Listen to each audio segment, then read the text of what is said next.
ਜਿਹਦਾ ਸਨਮਾਨ ਕਰਨਾ ਹੈ ਪਿੰਡੂ ਸਾਹਿਬ ਵਾਲਿਆਂ ਦੀ ਵੱਲੋਂ। मैं प्रवासी लेखक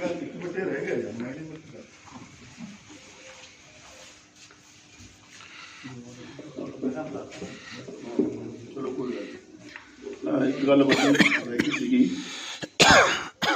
जो अज सन्मान हो रहा जगदीश कुलरिया जी का, ये केंद्रीय पंजाबी लेख सभा के सेखों के सकत्तर भी ने।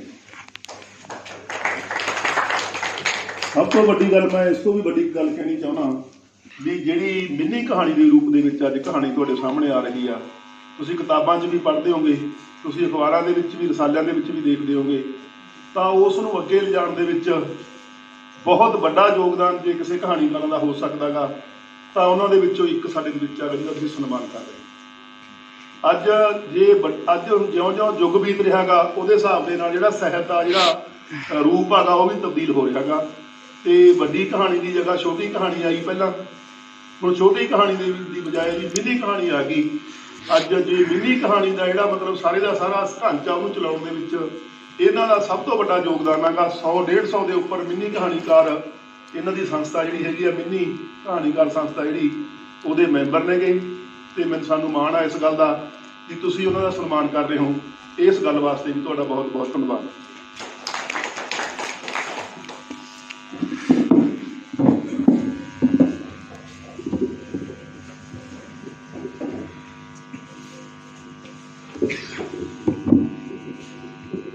ਹੁਣ मैं बेनती करूँगा प्रवासी लेखक ते उगे व्यंगकार मंगत भोलियन जी नूं भी वो सन्मान पत्र पढ़न, ते उस तो बाद असीं सन्मान की रस्म करनी है। मंगत भोलियन।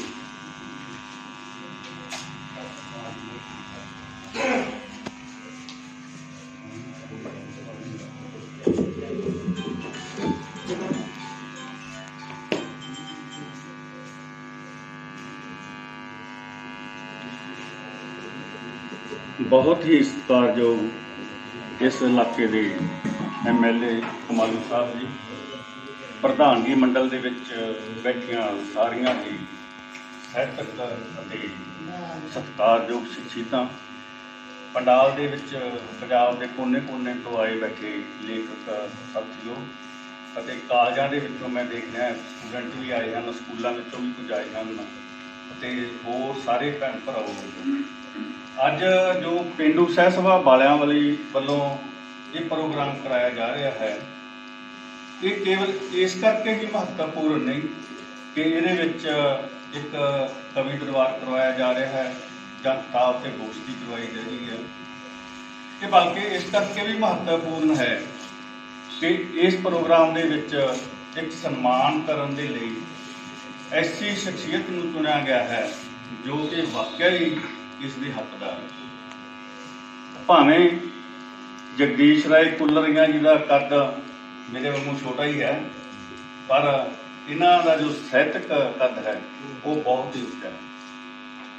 तो पेंडू सहत सभा वाले नूं इस गल का मान जाता है कि उन्होंने इस शख्सियत नूं उच्चे कद नूं पहचानिया कि किवें उन्होंने साहित्य दीआं वख-वख विधावां दे विच तनदेही दे नाल काम कीता ते अज भी कर रहे हैं। मैं पवन हरचंदपुरी जी की गल दे विच होर थोड़ा जिहा वाधा कर देना चाहुंदा है कि जिवें उन्होंने कहा भी कहानी की जो विधा है टाइम के नाल बदलती रहिंदी है, उवें अजकल मिनी कहानी का युग है, तो उहदे लई जगदीश कुलरिया जी बहुत काम कर रहे हैं, बल्कि वो इसलिए भी काम कर रहे हैं कि उसकी पेशकारी लई जो नवे ढंग आ गए ने, सोशल मीडिया का ढंग आ गया, जूम का ढंग आ गया, ਉਹਦੇ ਵਿੱਚ भी ये पूरी जोर शोर नाल काम कर रहे हैं। इस करके मिनी कहानी या दूसरिया विधावां वो अपने सारे पंजाब की इंडिया की सारे वर्ल्ड के विच फैल रही है। इस करके भी मैं इन्होंने बधाई दिंदा ते वो इन्हां दे अज मान सम्मान दे विच जो पेंडू सहत सभा वालियां वल्लों सन्मान पत्र दिता जा रहा है, तो मैनूं हुक्म होया है कि मैं वो तुहाडे नाल साझा करां ते उहदे विच इन्हां दी जो जीवनी है, जो इन्हां दी साहित्यक प्राप्तियां वो सारा महत्वपूर्ण वर्णन कर। सन्मान पत्र सच लई हमेशा ही जदोजहद करने वाली शख्सियत जगदीश राय कुलरिया। ਬਹੁ ਵਿਧਾਵੀ, ਬਹੁ ਭਾਸ਼ੀ, ਬਹੁ ਦਿਸ਼ਾਵੀ ਸੋਚ ਦੇ ਮਾਲਕ ਜਗਦੀਸ਼ ਰਾਏ ਕੁਲਰੀਆਂ ਅੱਜ ਕੱਲ੍ਹ ਮਿੰਨੀ ਕਹਾਣੀ ਦੇ ਖੇਤਰ ਵਿੱਚ ਹਿੰਦੀ ਸਮੇਤ ਦੂਸਰੀਆਂ ਭਾਰਤੀ ਭਾਸ਼ਾਵਾਂ ਅਤੇ ਪੰਜਾਬੀ ਭਾਸ਼ਾ ਵਿਚਕਾਰ ਪੁਲ ਦਾ ਕੰਮ ਕਰ ਰਿਹਾ ਹੈ। ਨਾਲ ਦੀ ਨਾਲ ਸਾਹਿਤ ਦੀਆਂ ਹੋਰ ਵਿਧਾਵਾਂ ਵਿਅੰਗ, ਲੇਖ, ਕਹਾਣੀ, ਨਾਵਲ, ਕਵਿਤਾ, ਹਾਇਕੂ, ਮੁਲਾਕਾਤਾਂ ਲਈ ਵੀ ਉਨੀ ਹੀ ਸ਼ਿੱਦਤ ਨਾਲ ਕੰਮ ਕਰ ਰਿਹਾ ਹੈ। ਮਿੰਨੀ ਕਹਾਣੀ ਲਈ ਤਾਂ ਉਸਨੇ ਆਪਣੇ ਆਪ ਨੂੰ ਤਨੋਂ ਮਨੋਂ ਧਨੋਂ ਸਮਰਪਿਤ ਕੀਤਾ ਹੋਇਆ ਹੈ। ਸਾਲ 1978 ਵਿੱਚ ਪਿੰਡ ਕੁਲਰੀਆਂ, ਜ਼ਿਲ੍ਹਾ ਮਾਨਸਾ ਦੀ ਪਵਿੱਤਰ ਧਰਤੀ ਤੇ ਸੂਰਜ ਦੀ ਪਹਿਲੀ ਕਿਰਨ ਵੇਖਦਿਆਂ ਉਸਨੇ ਪਿਤਾ ਸ਼੍ਰੀ ਪ੍ਰੇਮ ਕੁਮਾਰ ਗਰਗ ਅਤੇ ਮਾਤਾ ਸ਼੍ਰੀਮਤੀ ਸੰਤੋਸ਼ ਰਾਣੀ ਦੇ ਘਰ ਜਨਮ ਲਿਆ। ਬਚਪਨ ਤੋਂ ਹੀ ਹੁਸ਼ਿਆਰ ਕੁਲਰੀਆਂ ਨੇ ਆਪਣੀ ਮੁੱਢਲੀ ਪੜ੍ਹਾਈ ਸਥਾਨਕ ਸਕੂਲਾਂ ਕਾਲਜਾਂ ਵਿੱਚ ਕੀਤੀ ਅਤੇ ਉੱਚ ਸਿੱਖਿਆ ਲਈ ਮੰਨੀਆਂ ਪ੍ਰਮੰਨੀਆਂ ਸੰਸਥਾਵਾਂ ਦਾ ਰੁਖ ਕੀਤਾ। MA ਪੰਜਾਬੀ ਹਿੰਦੀ ਮਾਸ ਕਮਿਊਨੀਕੇਸ਼ਨ, MPhil ਹਿੰਦੀ ਕਰਨ ਤੋਂ ਬਾਅਦ ਕਈ ਡਿਪਲੋਮੇ ਜਿਵੇਂ ਕਿ ਪੱਤਰਕਾਰਤਾ ਅਤੇ ਜਨ ਸੰਚਾਰ, ਡਿਪਲੋਮਾ MPW, ਡਿਪਲੋਮਾ HIV ਅਤੇ ਪਰਿਵਾਰ ਭਲਾਈ ਆਪਣੇ ਨਾਮ ਕੀਤੀ। ਪੰਜਾਬ ਸਿਹਤ ਅਤੇ ਪਰਿਵਾਰ ਭਲਾਈ ਵਿਭਾਗ ਵਿੱਚ ਲੋਕ ਸੇਵਾਵਾਂ ਲਈ ਸਮਰਪਿਤ ਤਨਦੇਹੀ ਨਾਲ ਕੰਮ ਕਰਦਿਆਂ ਜਗਦੀਸ਼ ਕੁਲਰੀਆਂ ਸਾਹਿਤ ਸਿਰਜਣਾ ਅਤੇ ਇਸ ਦੇ ਪ੍ਰਸਾਰ ਹਿੱਤ ਕੋਈ ਢਿੱਲ ਨਹੀਂ ਆਉਣ ਦਿੰਦਾ। ਪੰਜਾਬੀ ਹਿੰਦੀ ਵਿੱਚ ਆਪਣੇ ਵਿਚਾਰਾਂ, ਜਜ਼ਬਾਤਾਂ, ਤਜਰਬਿਆਂ ਨੂੰ ਕਾਗਜ਼ਾਂ ਦੀ ਇੱਕ ਤੇ ਉਲੀਕਣ ਵਾਲੇ ਇਸ ਲੋਕ ਲੇਖਕ ਦੀ ਪਹਿਚਾਣ ਦੇਸ਼ ਵਿਦੇਸ਼ ਤੱਕ ਹੈ। ਮਾਂ ਬੋਲੀ ਪੰਜਾਬੀ ਦੀ ਝੋਲੀ ਮੌਲਿਕ ਪੁਸਤਕਾਂ ਜਿਵੇਂ ਕਿ ਹਾਸ਼ੀਏ ਤੋਂ ਮੁੜਦੀ ਜ਼ਿੰਦਗੀ ਨਾਟਕ, ਸੰਵਾਦ ਅਤੇ ਸਿਰਜਣਾ ਭਾਗ ਪਹਿਲਾ ਤੇ ਦੂਜਾ, ਮਿੰਨੀ ਕਹਾਣੀ ਲੇਖਕਾਂ ਨਾਲ ਮੁਲਾਕਾਤਾਂ ਦੀ ਆਲੋਚਨਾ, ਰਿਸ਼ਤਿਆਂ ਦੀ ਨੀਂਹ ਮਿੰਨੀ ਕਹਾਣੀ ਸੰਗ੍ਰਹਿ, ਖੱਬੀ ਖਾਨ, ਪੰਜਾਬੀ ਵਿਅੰਗਕਾਰਾਂ ਨਾਲ ਮੁਲਾਕਾਤਾਂ, ਆਲੋਚਨਾ ਤਾਂ ਪਾਈਆਂ ਹੀ ਹਨ। ਨਾਲ ਦੀ ਨਾਲ ਅਨੁਵਾਦਿਤ ਪੁਸਤਕਾਂ ਜਿਵੇਂ ਕਿ ਤਾਰਾ ਮੰਡਲ ਮਿੰਨੀ ਕਹਾਣੀ ਸੰਗ੍ਰਹਿ ਹਿੰਦੀ ਤੋਂ ਪੰਜਾਬੀ, ਡਾਕਟਰ ਰਾਮ ਕੁਮਾਰ ਘੋਟੜ ਦੀਆਂ ਹਿੰਦੀ ਲਘੂ ਕਥਾਵਾਂ ਹਿੰਦੀ ਤੋਂ ਪੰਜਾਬੀ, ਇੱਕ ਨਾਵਲ ਗਲਾਰਾ ਬੇਗਮ ਜਿਹਦੇ ਕਿ ਮੂਲ ਲੇਖਕ ਸ਼ਰਦ ਪਗਾਰੇ ਹਨ ਹਿੰਦੀ ਤੋਂ ਪੰਜਾਬੀ, ਬਾਲ ਕਾਂਡ ਮਿੰਨੀ ਕਹਾਣੀ ਸੰਗ੍ਰਹਿ ਪੰਜਾਬੀ ਤੋਂ ਹਿੰਦੀ, ਦੇਵ ਨਾਗਰਾਣੀ ਦੀ ਸਿੰਧੀ ਕਹਾਣੀਆਂ ਦੀ ਕਿਤਾਬ ਗੁਲਸ਼ਨ ਕੌਰ ਤੇ ਹੋਰ ਕਹਾਣੀਆਂ ਦਾ ਪੰਜਾਬੀ ਅਨੁਵਾਦ ਤੇ ਥਿਓਦੋਰ ਦੋਸਤੋਵਸਕੀ ਦਾ ਨਾਵਲ ਇੱਕ ਰਪੋਸ਼ ਆਦਮੀ ਦੀ ਡਾਇਰੀ ਦਾ ਪੰਜਾਬੀ ਅਨੁਵਾਦ ਕਰਕੇ ਪੰਜਾਬੀ ਸਾਹਿਤ ਭੰਡਾਰ ਵਿੱਚ ਵਾਧਾ ਕੀਤਾ। ਸੰਪਾਦਨਾ ਤੇ ਸਹਿ ਸੰਪਾਦਨ ਦੇ ਕੰਮ ਵਿੱਚ ਕੁਲਰੀਆਂ ਦੀ ਮਿਹਨਤ ਮੂੰਹੋਂ ਬੋਲਦੀ ਹੈ। ਪੰਜਾਬੀ ਮਿੰਨੀ ਕਹਾਣੀ ਦਾ ਵਰਤਮਾਨ ਮਿੰਨੀ ਕਹਾਣੀ ਸੰਗ੍ਰਹਿ, ਆਓ ਜਿਉਣ ਜੋਗੇ ਹੋਈਏ ਸਿਹਤ ਚੇਤਨਾ ਸੰਬੰਧੀ ਲੇਖ ਸੰਗ੍ਰਹਿ, ਮੈਂ ਪਾਣੀ ਕਹਾਂ ਕਹਾਣੀ ਲੇਖ ਸੰਗ੍ਰਹਿ, ਪੰਜਵਾਂ ਥੰਮ ਮਿੰਨੀ ਕਹਾਣੀ ਸੰਗ੍ਰਹਿ, ਤਾਰੇ ਕਰਨ ਇਸ਼ਾਰੇ ਬਾਲ ਰਚਨਾਵਾਂ ਆਦਿ ਪੁਸਤਕਾਂ ਵਿੱਚ। ਛੋਟੀ ਉਮਰੇ ਵੱਡੀਆਂ ਮੱਲਾਂ ਮਾਰਨ ਵਾਲੇ ਜਗਦੀਸ਼ ਕੁਲਰੀਆਂ ਜੀ ਨੇ ਖੋਜ ਕਾਰਜਾਂ ਵਿੱਚ ਵੀ ਆਪਣੀ ਸੂਝ ਦਾ ਸਬੂਤ ਦਿੱਤਾ ਹੈ। ਪੰਜਾਬੀ ਔਰ ਹਿੰਦੀ ਲਘੂ ਕਥਾ ਦਾ ਤੁਲਨਾਤਮਕ ਅਧਿਐਨ ਰਾਹੀਂ ਜੋ ਕਿ ਵਿਦਿਆਰਥੀਆਂ ਤੇ ਸਿਖਿਆਰਥੀਆਂ ਲਈ ਇੱਕ ਮੀਲ ਪੱਥਰ ਸਾਬਤ ਹੋਵੇਗੀ। ਮੈਗਜ਼ੀਨਾਂ ਜਿਵੇਂ ਕਿ ਮਿੰਨੀ ਕਹਾਣੀ, ਛਿਣ, ਸ਼ਬਦ ਤਰੰਜਨ, ਘਰ ਸ਼ਿੰਗਾਰ, ਸ਼ਬਦ ਬੂੰਦ, ਹਿੰਦੁਸਤਾਨ ਟਾਈਮਜ਼, ਪੰਜਾਬੀ, ਨਵ ਸਵੇਰ ਕੈਨੇਡਾ ਅਤੇ ਕਾਰਨਾਮੇ ਪੰਜਾਬ ਵਿੱਚ ਮਿੰਨੀ ਕਹਾਣੀ ਬਾਰੇ ਇਹਨਾਂ ਦੇ ਕਾਲਮ ਛਪਦੇ ਰਹਿੰਦੇ ਹਨ। ਪੰਜਾਬੀ ਹਿੰਦੀ ਦੇ ਭਾਰਤੀ ਤੇ ਵਿਦੇਸ਼ੀ ਅਖਬਾਰਾਂ ਵਿੱਚ ਲਗਾਤਾਰ ਛਪਣ ਵਾਲੇ ਕੁਲਰੀਆਂ ਮਿੰਨੀ ਕਹਾਣੀ ਲੇਖਕ ਮੰਚ ਅੰਮ੍ਰਿਤਸਰ ਵੱਲੋਂ ਕਰਵਾਏ ਜਾਂਦੇ ਜੁਗਨੂਆਂ ਦੇ ਅੰਗ ਸੰਗ ਪ੍ਰੋਗਰਾਮ ਜੋ ਕਿ ਕਈ ਦਹਾਕਿਆਂ ਤੋਂ ਸਫਲਤਾਪੂਰਵਕ ਕਰਵਾਏ ਜਾ ਰਹੇ ਹਨ ਦੇ ਸੰਚਾਲਨ ਵਿੱਚ ਮੋਢੀ ਰੋਲ ਨਿਭਾਉਂਦੇ ਆ ਰਹੇ ਹਨ। ਜਗਦੀਸ਼ ਰਾਏ ਕੁਲਰੀਆਂ ਦੇ ਘਰ ਦੀਆਂ ਦੀਵਾਰਾਂ ਉੱਪਰ ਸਜੇ ਸਨਮਾਨ ਪੱਤਰ ਮੁੱਖੋਂ ਬੋਲਦੇ ਹਨ ਕਿ ਦੇਸ਼ ਦੀਆਂ ਸਾਹਿਤਕ ਸੰਸਥਾਵਾਂ ਨੇ ਕਿਵੇਂ ਇਹਨਾਂ ਦੀ ਪ੍ਰਤਿਭਾ ਨੂੰ ਪਛਾਣਿਆ ਹੈ। ਮਲਵਈ ਪੰਜਾਬੀ ਸੱਥ ਮੰਡੀ ਕਲਾਂ ਬਠਿੰਡਾ ਵੱਲੋਂ ਭਗਤ ਪੂਰਨ ਸਿੰਘ ਪੁਰਸਕਾਰ 2012 ਵਿੱਚ, ਅਦਾਰਾ ਮਿੰਨੀ ਵੱਲੋਂ ਪ੍ਰਿੰਸੀਪਲ ਭਗਤ ਸਿੰਘ ਸੇਖੋਂ ਯਾਦਗਾਰੀ ਸਨਮਾਨ 2014 ਵਿੱਚ, ਲੇਖ ਲੋਕ ਚੇਤਨਾ ਮੰਚ ਰਤੀਆ ਹਰਿਆਣਾ ਵੱਲੋਂ ਸਨਮਾਨ, ਹਰਿਆਣਾ ਪ੍ਰਦੇਸ਼ਕ ਲਘੂ ਕਥਾ ਮੰਚ ਸਰਸਾ ਵੱਲੋਂ ਲਘੂ ਕਥਾ ਸੇਵੀ ਸਨਮਾਨ, ਡਾਕਟਰ ਮਨੂ ਮੁਕਤ ਯਾਦਗਾਰੀ ਟਰੱਸਟ ਨਾਰਨੌਲ ਵੱਲੋਂ ਲਘੂ ਕਥਾ ਗੌਰਵ ਸਨਮਾਨ। ਇੱਥੋਂ ਤੱਕ ਕਿ ਸਰਕਾਰੀ ਮਹਿਕਮਿਆਂ ਆਮ ਤੌਰ 'ਤੇ ਸਰਕਾਰੀ ਮਹਿਕਮੇ ਘੱਟ ਮਾਨ ਸਨਮਾਨ ਦਿੰਦੇ ਆ, ਪਰ ਇਹ ਕੁਲਰੀਆਂ ਜੀ ਨੇ ਜਿਨ੍ਹਾਂ ਦੀਆਂ ਕਿ ਸੇਵਾਵਾਂ ਨੂੰ ਵੇਖਦੇ ਆ ਉਹਨਾਂ ਨੇ ਵੀ ਇਹਨਾਂ ਨੂੰ ਸਨਮਾਨਿਤ ਕੀਤਾ ਹੈ। ਇੱਥੋਂ ਤੱਕ ਕਿ ਸਰਕਾਰੀ ਮਹਿਕਮਿਆਂ ਸਿਹਤ ਵਿਭਾਗ ਪੰਜਾਬ ਵੱਲੋਂ 2 ਵਾਰ ਸਟੇਟ ਅਵਾਰਡ 2009 ਤੇ 16 ਵਿੱਚ ਤੇ ਜ਼ਿਲ੍ਹਾ ਪ੍ਰਸ਼ਾਸਨ ਮਾਨਸਾ ਵੱਲੋਂ ਆਜ਼ਾਦੀ ਦਿਵਸ 2000 ਮੌਕੇ ਪ੍ਰਸ਼ੰਸਾ ਪੱਤਰ ਨਾਲ ਇਹਨਾਂ ਨੂੰ ਸਨਮਾਨਿਤ ਕੀਤਾ ਗਿਆ। ਹਰ ਕਾਮਯਾਬ ਆਦਮੀ ਦੀ ਕਾਮਯਾਬੀ ਮਗਰ ਔਰਤ ਦਾ ਹੱਥ ਹੁੰਦਾ ਹੈ। ਇਸ ਨੂੰ ਸੱਚ ਕਰ ਦਿਖਾਇਆ ਹੈ ਇਹਨਾਂ ਦੀ ਧਰਮ ਪਤਨੀ ਸ਼੍ਰੀਮਤੀ ਸ਼ਿਖਾ ਗਰਗ ਨੇ, ਜੋ ਘਰ ਦੀਆਂ ਆਰਥਿਕ ਮੁਸ਼ਕਲਾਂ ਨੂੰ ਹੱਲ ਕਰਨ ਲਈ ਮੋਢੇ ਨਾਲ ਮੋਢਾ ਜੋੜ ਕੇ ਕੰਮ ਕਰ ਰਹੇ ਹਨ। ਉਹ ਸਰਕਾਰੀ ਨੌਕਰੀ ਵੀ ਕਰਦੇ ਹਨ ਅਤੇ ਸਾਹਿਤਕ ਕੰਮਾਂ ਵਿੱਚ ਕੁਲਰੀਆਂ ਦਾ ਹੱਥ ਵੀ ਵਟਾਉਂਦੇ ਹਨ। ਦੋਨੋਂ ਬੇਟਿਆਂ ਰਾਹੁਲ ਅਤੇ ਸੋਹਿਤ ਦੀਆਂ ਪੜ੍ਹਾਈ ਅਤੇ ਹੋਰ ਐਕਟੀਵਿਟੀ ਵਿੱਚ ਮਾੜੀਆਂ ਮੱਲਾਂ ਦਿਖਾ ਰਹੀਆਂ ਹਨ ਕਿ ਪਰਿਵਾਰ ਦੇ ਇਹ ਚਿਰਾਗ ਇੱਕ ਦਿਨ ਮਾਂ ਪਿਓ ਤੇ ਪਰਿਵਾਰ ਦਾ ਨਾਮ ਰੌਸ਼ਨ ਕਰਨਗੇ। ਕੇਂਦਰੀ ਪੰਜਾਬੀ ਲੇਖਕ ਸਭਾ ਸੇਖੋਂ ਦੇ ਸਕੱਤਰ, ਮਿੰਨੀ ਕਹਾਣੀ ਲੇਖਕ ਮੰਚ ਪੰਜਾਬ ਦੇ ਕੋ ਕਨਵੀਨਰ, ਪੰਜਾਬ ਸਾਹਿਤ ਅਕਾਦਮੀ ਚੰਡੀਗੜ੍ਹ ਦੇ ਐਸੋਸੀਏਟ ਮੈਂਬਰ, ਮਿੰਨੀ ਦੇ ਸੰਪਾਦਕ ਅਤੇ ਸੰਪਾਦਕੀ ਬੋਰਡ ਅਦਾਰਾ ਸ਼ਬਦ ਤਰੰਜਨ ਦੇ ਮੈਂਬਰ ਹੋਣ ਤੋਂ ਇਲਾਵਾ ਬਹੁਤ ਸਾਰੀਆਂ ਸਾਹਿਤਕ ਸੰਸਥਾਵਾਂ ਨਾਲ ਜੁੜ ਕੇ ਜਥੇਬੰਦਕ ਕਾਰਜ ਕਰਦੇ ਹਨ। ਪੰਜਾਬੀ ਭਾਸ਼ਾ ਅਤੇ ਸਾਹਿਤ ਦੇ ਪ੍ਰਚਾਰ ਅਤੇ ਪ੍ਰਸਾਰ ਹਿੱਤ ਕੰਮ ਕਰ ਰਹੇ, ਸਭ ਤੋਂ ਉੱਪਰ ਮਾਨਵਤਾ ਦੀ ਸੇਵਾ ਕਰਕੇ ਆਉਣ ਵਾਲੀ ਪੀੜ੍ਹੀ ਲਈ ਸਿਰਜ ਰਹੇ ਨਵੇਂ ਦੇ ਸਿੱਧਿਆਂ ਵਾਲੇ ਜਗਦੀਸ਼ ਕੁਲਰੀਆਂ ਨੂੰ ਸਨਮਾਨਿਤ ਕਰਕੇ ਅੱਜ ਪੇਂਡੂ ਸਾਹਿਤ ਸਭਾ ਵਾਲਿਆਂ ਵਾਲੀ ਫਖਰ ਮਹਿਸੂਸ ਕਰ ਰਹੀ ਹੈ।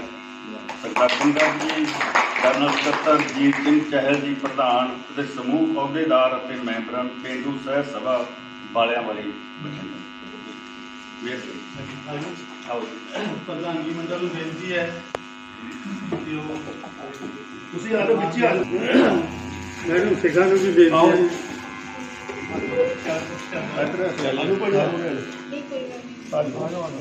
ਬੁਲਾਓ ਤੁਸੀਂ ਆਓ ਬਈ, ਇੱਥੇ ਹੀ ਆ ਜਾਓ, ਉੱਥੇ ਆਓ, ਕੋਈ ਗੱਲ ਨਹੀਂ। ਤੁਸੀਂ ਉੱਥੇ ਆਓ ਜੀ, ਤੁਸੀਂ ਉੱਥੇ ਆਓ ਸਰ ਦੇ। ਤੁਸੀਂ ਉਰੋਂ ਦੀ ਆ ਜਾਓ, ਕੋਈ ਗੱਲ ਨਹੀਂ।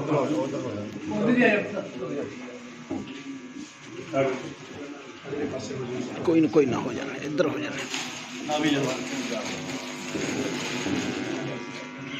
ਮੈਡਮ ਤੁਸੀਂ ਇੱਧਰ ਆ ਜਾਓ,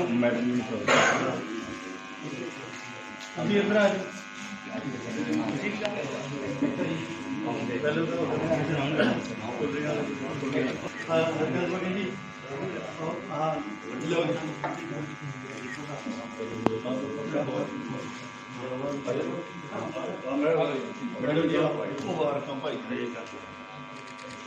ਭੈਣ ਨੂੰ ਪਾਓ।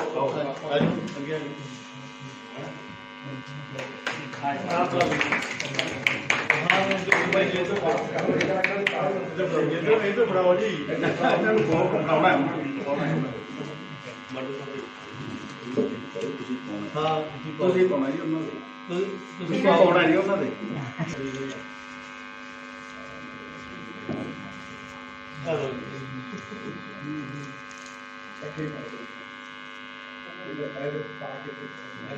ਸਾਹਮਣੇ ਦੇਖੋ ਜੀ, ਸਾਹਮਣੇ ਦੇਖੋ।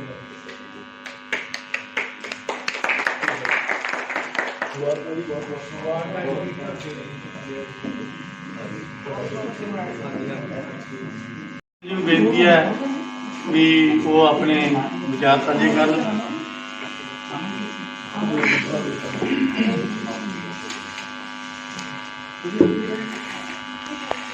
ਬਹੁਤ ਹੀ ਸਤਿਕਾਰਯੋਗ